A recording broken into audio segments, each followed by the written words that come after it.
Before summer wraps up, there's still one servant that we need to talk about. Hello everyone, Sobroni of G&A Reviews here, and in today's Servant Spotlight we'll be taking a look at the useless goddess whose sexiness is inversely proportional to her intelligence, Rider Ishtar. We'll be examining her stats and skills, as well as going over pointers on how to utilize her effectively, and an overall grade comparing her to how she stacks up to the other 4-star servants. Now, on to Ishtar's stats. Ishtar has a max HP of 10,692 and a max attack of 9,603. Her stats are very polarizing among the 4-star rider class, as she has the lowest HP stat, but the second highest attack stat, behind only the legendary Rider Kentoki.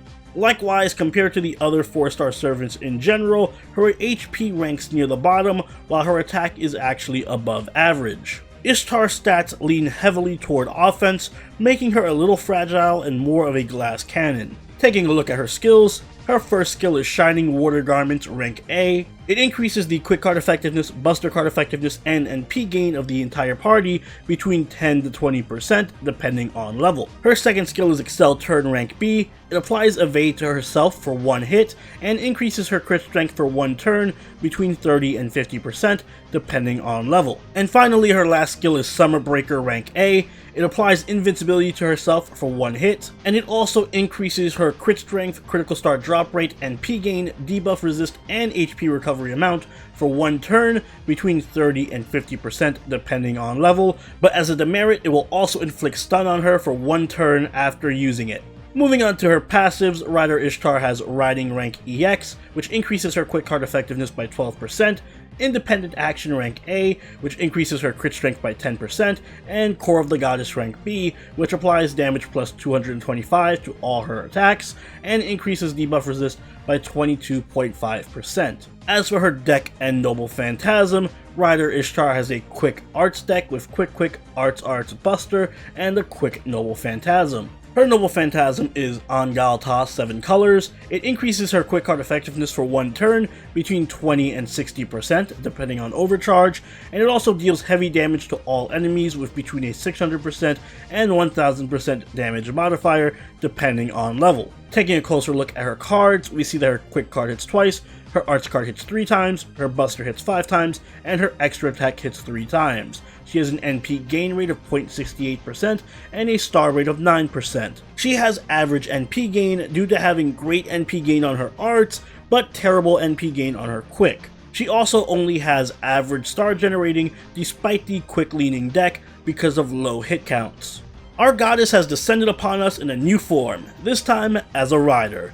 And much like many of the other summer servants this year, Ishtar takes the role of offensive support hybrid. From a stats perspective, she initially appears average across the board, with the exception of her HP, which is very bad, but looks can be deceiving, and Ishtar's mediocre stats are well compensated for via her skills.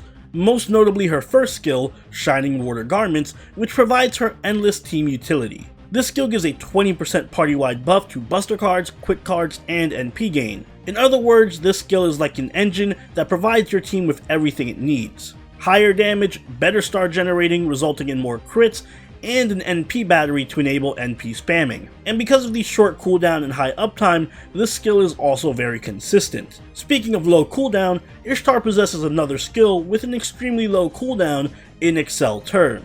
Excel Turn provides both defense in the form of a 1-hit evade, and offense in the form of a big crit damage buff. The selling point of this skill is that it has a 4-turn cooldown at max rank, which means it's actually quite flexible and abusable, allowing you to choose whether you want to use it offensively or defensively without much punishment. Just keep in mind that the evade is for 1 hit, not 1 turn. Which is fine because Ishtar possesses yet another defensive option in her last skill, Summer Breaker. This one acts very similar to Tamamo Lancer's invincibility in that it provides you invincibility and a ton of great buffs at the cost of being stunned during the next turn. While the extra buffs this skill grants are significant, more often than not you're going to want to save this as an emergency defensive option for when Excel Turn is on cooldown. Skill leveling order for Ishtar is Shining Water Garments first, as that is your key skill that enables everything, followed by Excel Turn second for the low cooldown, and then Summer Breaker last. Ishtar's Noble Phantasm is Angalta. It's an AoE quick that gets stronger with overcharge. Unfortunately, there isn't much nuance or utility to this Noble Phantasm, but it is quite useful for farming, and because of the quick buff it provides, if you use this in a quick Brave chain with Ishtar, you'll generate quite a bit of stars. Rider Ishtar isn't usually brought up in discussions of the best welfare servants, but truth be told, she has a flexible, if simple, skill set that enables her to perform a variety of roles very well. Her best use is as an offensive support that can deal good damage per turn while also significantly bolstering your team's strengths. For this, you need look no further than her first skill. This is a powerhouse skill for any quick or buster servant.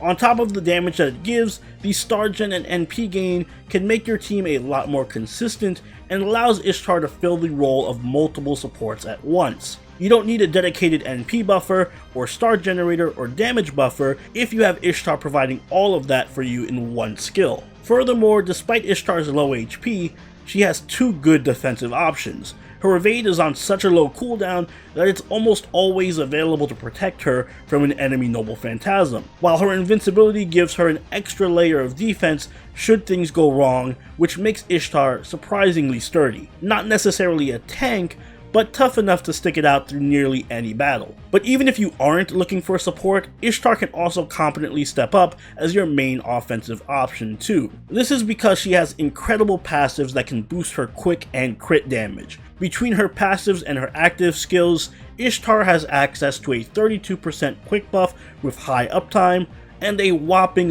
110% crit strength. As a rider, she has the naturally high crit weight, so she's going to crit easily and often, even without any help. So she makes for an excellent crit servant if you choose to build her that way. By using Excel Turn purely offensively, Ishtar still has a defensive skill to keep her alive, and she'll have a crit nuke available to her every 4 turns. Ishtar really only struggles in a few areas. First off, her NP is pretty lackluster, both from a damage and utility standpoint. Secondly, her rider class can really hurt her as a support because she's going to steal a lot of stars from your main DPS. If you're using her to support someone like Okita or Gil, or literally anyone who needs crit stars, it can be very frustrating. And of course, while she does have invincibility, the stun is a big demerit that can really mess up the flow of your battle and possibly even give the enemy a free turn. Let's talk team comp. Like I mentioned, one of Ishtar's strengths is that she can fit onto a variety of teams and serve as the cornerstone buffer. Because her buffs are universal, you can pretty much pair her with anyone that has a quick or buster leading deck, but in particular I recommend quick servants like Summer Fran, Rider Kentoki, and Maid Alter. All 3 of these servants are high burst quick damage dealers that don't rely on crit stars, so Ishtar's class doesn't conflict as harshly. In addition, the bonus NP gain and quick buff helps Fran and Kentoki significantly with NP spam, while Maid Alter can provide the benefit of lowering Ishtar's Excel Turn cooldown and offering her own quick buffs. If you want to use Ishtar offensively, you'll need to build her with a crit focus. She needs servants who can star gen for her and provide some additional defense so that she doesn't have to rely on Summer Breaker. Fuma and Tristan are ideal for this.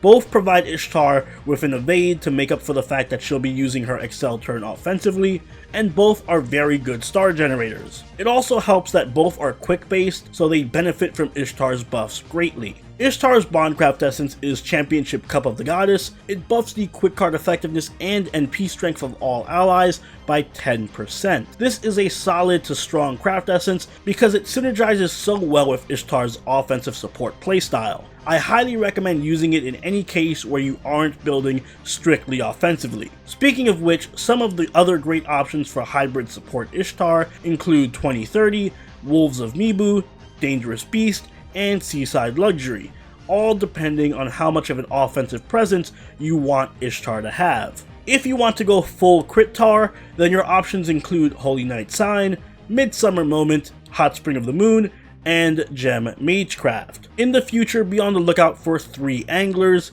It buffs Ishtar's quick, Noble Phantasm, and crit damage significantly for a more well-rounded offensive build. Overall, Ishtar Rider is a fairly underrated servant that can be a great asset to most quick teams. Shining Water Garments is one of the better support skills in the game, and it provides everything a team needs to get going in one skill. She has a plethora of defensive options for staying alive, even in the most difficult of battles. She works well alongside many of the strongest burst servants in the game, and even offensively, she can be a big threat if you build around her crit damage. On the downside though, her defensive options are conditional and costly. Her NP, while good for farming, isn't going to hold up in tougher battles if she's your main offensive servant, and her rider class limits her support capabilities because she has the propensity to steal stars. Therefore, Rider Ishtar gets a B+ from me. She is a well above average servant and a really strong quick buster support. She fits perfectly as the cornerstone engine on your team, and she can even perform well in the attacker's seat. If she had a bit more utility outside of her first skill, or maybe a bit more damage options available to her, she would easily be top tier. Either way, she's still an excellent addition to most teams. And those are my thoughts on Rider Ishtar. Let me know how well she's been working out for you guys by leaving a comment down below, and if you haven't already, do check out the other spotlights for the summer servants I have linked on screen right now and in the description below. Also, don't forget to leave a like if you enjoyed the video, and consider subscribing if you really enjoyed the video. Join the party over at our Discord, chill with us on Twitch, and follow us on Twitter. And I'll see you all in the next servant spotlight. Soberoni out.